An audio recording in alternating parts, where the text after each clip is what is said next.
It's time for your morning tea. It's time for your morning tea. Today's morning tea is stop being hung up by your hang-ups. Again, stop being hung up by your hang-up. If you are a new viewer or even an old one who has not pressed that subscribe button, look to your right hand side. It's over there. Tap that and tap the bell so that you can receive the notifications of my uploads immediately. Sip, sip time. Okay, stop being hung up by your hang-ups. What do I mean by that? Sometimes we get hung up, caught up on situations or people who basically it's over with. Things are done. There's no future in it. Everything that happened already happened. Everything that's going to happen, basically we don't know what's really going to happen in the future, but as far as right now, it's time to break away. Getting hung up on your hang-ups. Remember back in the days we used to hang the phone up on someone? Back in the days we used to literally have a physical phone that we could hang up. It wasn't just press a button and you end the call, so you're not uncertain if the person is on the other end unless you look at the screen. No, you heard when we slammed that phone down. We slammed it down. We wanted a clear indication that the call has ended. And the person on the other line, if they were oblivious to or in denial about you hanging up, sooner or later you'll get a busy signal. Hey, there's no one on the other end of this line. So we hang things up to bring an end to it. We hang clothes up so that we can basically put it away. We put those things away. It's like hanging things up basically ends a thing or stores it away. But it will no longer be in your face. It will no longer be in your way. You have to stop being hung up by your hang-ups so that you can come up. I'm being funny now.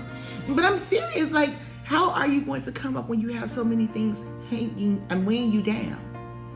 You're hung up on this ex. You're hung up on a past friendship. You're hung up over a past job. Do you know that's what is awaiting you? No, because you're hung up on the past thing. It's funny how the person who hangs up, they're gone about their business. And you're sitting there looking at the phone like, hello? If you're anything like me, if you got hung up on, guess what you're doing? You're going to call that person back several times. Like, who are you to hang up on me? But then, if you're that person who hung up, like me, I hung up and I probably turned the ringer off. Or I blocked your number. And back in the days, we had caller ID, so it was like, yeah, I'm not talking to you. And then if you call me with somebody else on the phone saying, hey, can you give this person a call because they're not answering my call? By the time they call me and I hear your voice, I'm hanging up again. Like, it's a disconnection. The hang up is a disconnection. It is a signal of disconnection. It is time to disconnect. If you have not caught the hint, I'm telling you. God will send signs. He will send wonders. You were asking for a clue like, God, give me a sign. Should I move forward? Yes. I'm not God. I'm an oracle of his, but I'm not God. So I'm not going to tell you that this is directly from heaven, but it is not coincidental that this message is coming at this time. Disconnect. Leave it alone. You know why? Because disconnecting leaves open doors to opportunities. Opportunities for things to come in, people to come in. I was laying in bed and I was thinking about an open door, not a closed door, about an open door.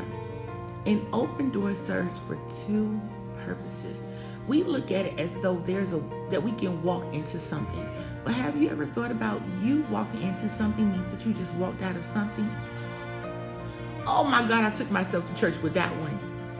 You walking into something that's new means that you're walking out of something that is old. Or you opening the door up. It leaves room for something new to walk in and that old thing to be pushed out. They don't have to literally, you can ask them to leave. Sometimes you ask a person to leave and they won't leave. So you have to push them out. And if they won't leave, guess what? You call help to get them out.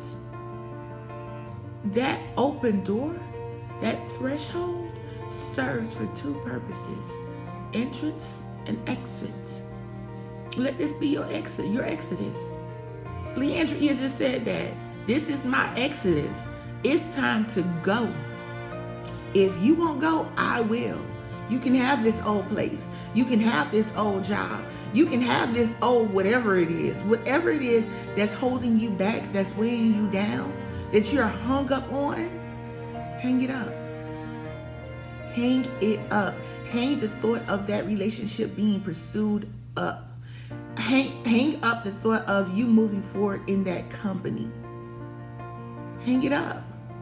You already know you've reached that glass ceiling. There's no breaking through to it. You've tried. If there was an opportunity to break through, you would have gone through it already. I'm sure you picked up a hammer. I'm sure you've thrown things at it. I'm sure you've thrown your body against it. I know that you've prayed about it. Like, okay, how come I can't get through to this person? Why can't I get through to this situation? Why can't I get through to it? Because it's over. It's through. It's done for me. And it's time to go. Stop being hung up on your hang-ups and hang it up. As usual, it's been my pleasure serving your tea. I will be back tomorrow. I hope you're ready. It's been my pleasure. Ciao.